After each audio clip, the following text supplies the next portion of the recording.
mercado, bastidores, finanças e o Vasco rejeitando proposta ainda maior por Ryan. Fala aí pessoal, sou Jorge Nicola, bem-vindos a mais um vídeo do canal, sempre bom ter vocês por aqui, sem perder tempo, pedir para deixar like, se inscrever no canal e ativar as notificações para contar que o Vasco vai receber 8 milhões e 300 mil reais líquidos da receita da partida contra o Corinthians na final da Copa do Brasil, arrecadação total de 13 milhões e 200 mil reais.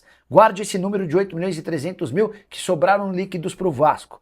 Se a gente somar todos os 15 jogos do Vasco em São Januário no Campeonato Brasileiro, a arrecadação foi menor. Sobraram para o Vasco nesses 15 jogos 7 milhões e 600 mil, uma diferença de 700 mil a menos do que em apenas uma partida da final da Copa do Brasil. Bora falar agora sobre o Vasco que decidiu comprar um zagueiro emprestado.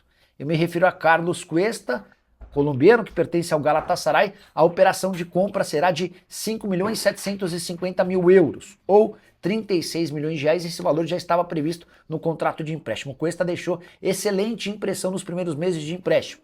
E a ideia do Vasco é começar a fazer o pagamento desses 36 milhões de reais em diversas parcelas.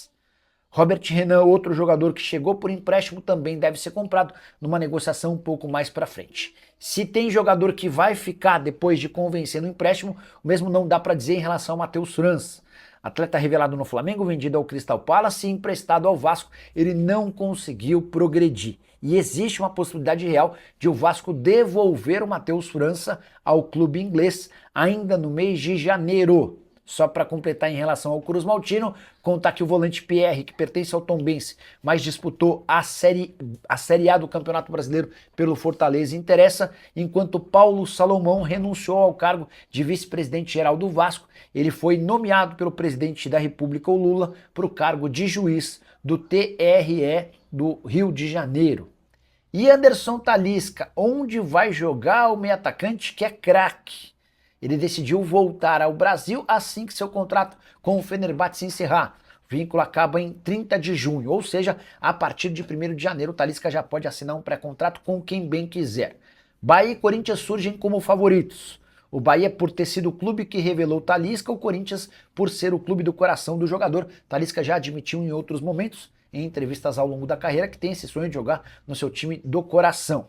O Flamengo não pode ser descartado. Há um movimento grande dentro do Fla para que o Talisca se junte ao rubro-negro, para tentar formar a melhor seleção da América do Sul nos últimos tempos. Jogador que na Turquia ganha na casa dos 5 milhões de reais por mês. O Talisca já sabe que vai precisar reduzir seus vencimentos para atuar no futebol brasileiro, embora tenhamos no Brasil gente ganhando 2, 3, 4, 5 e até 6 milhões de reais, como o Memphis Depay. Só para completar, registrar ainda que o Flamengo, que monitora bem de perto os passos do Talisca, chegou a fazer proposta pelo zagueiro Vitão do Internacional. A primeira proposta do Flamengo de 4 milhões e 700 mil reais, perdão, 4 milhões e 700 mil euros, com perdão de uma dívida que o Inter tem em relação ao Thiago Maia, além de mais 4 milhões de euros à vista, ou seja, proposta do Flamengo de 8 milhões e 700 mil euros. O Inter quer 10 milhões de euros, sendo 4 milhões de euros pelo perdão da dívida e mais 6 milhões de euros em dinheiro. Hora de falar sobre o Vasco da Gama, que recusou mais uma proposta gigante do Zenit. O time russo quer contratar o Ryan e ofereceu 31 milhões de euros fixos. A gente está falando de 198 milhões de reais, mais 4 milhões de euros em bônus, ou seja, mais 25 milhões e 600 mil reais. Presidente Pedrinho voltou a rejeitar a proposta. A anterior havia sido de 31 milhões de euros sem os bônus. E mais, para o Vasco, o negócio só sai com o Zenit, pelo menos de acordo com a contraproposta, se o Zenit estiver disposto a gastar 50 milhões de euros ou 320 milhões de reais. O Ryan se valorizou demais ao longo da temporada, cresceu muito de produção e deve ser vendido nos próximos meses, numa cifra recorde no futebol brasileiro. Família, ficamos aí com aquele giro de notícia do Vasco da Gama, informações exclusivas e atualizadas para você sempre estar atualizado nas últimas notícias do Vasco da Gama. Um grande abraço para você, segue mais e deixa o like nesse vídeo. Um grande abraço, Feliz Natal, tchau, tchau.